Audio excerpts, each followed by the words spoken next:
তাদের এক একজন মন্ত্রীর অহংকারী কথাবার্তা দেখলে মনে হয় তারা প্রত্যেকে রাতের বেলা ওবায়দুল কাদেরের থেকে তালিম নেয় না।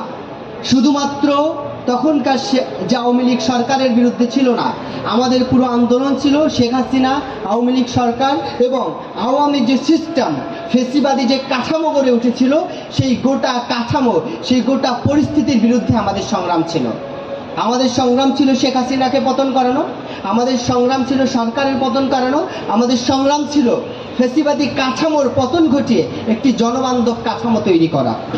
কিন্তু আমরা দেখতে পাচ্ছি বর্তমান সরকার যে বিএনপি, তারা চায় যে শেখ হাসিনা রেখে যাওয়া সেই ফেসিবাদী কাঠামো দিয়ে তারা নতুনভাবে ফেসিবাদ হয়ে উঠবে।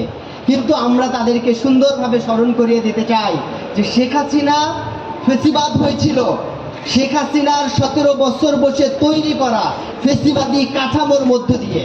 আর আপনাদের এখন পর্যন্ত এই যোগ্যতাও হয় না যে একটা কাঠামো তৈরি করবেন। মানুষের ধার করা কাঠামোর উপর দিয়ে উঠে যখন আপনি নিজে ফেসিবাদ হয়ে উঠতে পারবেন, মানুষ যখন এক হেঁচকা টান দিবে এমন ভাবে পড়বেন শরীরের প্রত্যেকটা হাড্ডি ক্ষত বিক্ষত হয়ে যাবে আপনাদের, আর দ্বিতীয়বার উঠে দাঁড়াতে পারবেন না।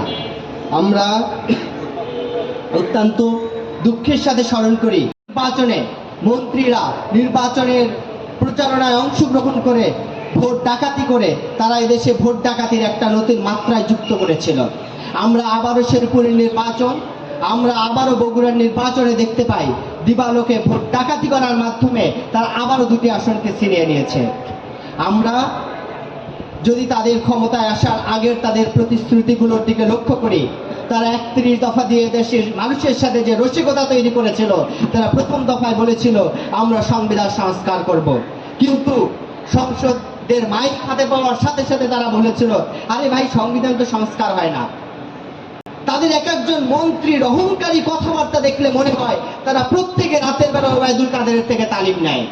ওবায়দুল কাদের যেভাবে অহংকারী আর দাম্ভিকতার সাথে সংসদে কথা বলতো, বিএনপির প্রত্যেকটা মন্ত্রী তাদের মতো ঠিক সেম ক্যারেক্টার নিয়ে অত্যন্ত দাম্ভিকতা এবং অহংকারিতের সাথে কথা বলে। আল্লাহ তাআলা কখনোই এ ধরনের দাম্ভিক অহংকারী মানুষকে পছন্দ করেন না। আমরা মনে করি এদেশের মানুষ তাদের বিগত সময়ের মানুষের সাথে যে বিভ্রান্ত করেছে, মানুষের সাথে যে প্রতারণা করেছে, যে ছলচাতুরি করেছে, এদেশের মানুষ এটা বুঝতে পারছে, হাড়ে হাড়ে টের পাচ্ছে। অদূর ভবিষ্যতে খুব দ্রুত সময়ের ভিতরে তাদের এই সকল কর্মকাণ্ডের জবাব আবারও এদেশের মানুষ দিবে ইনশাআল্লাহ। আমরা যদি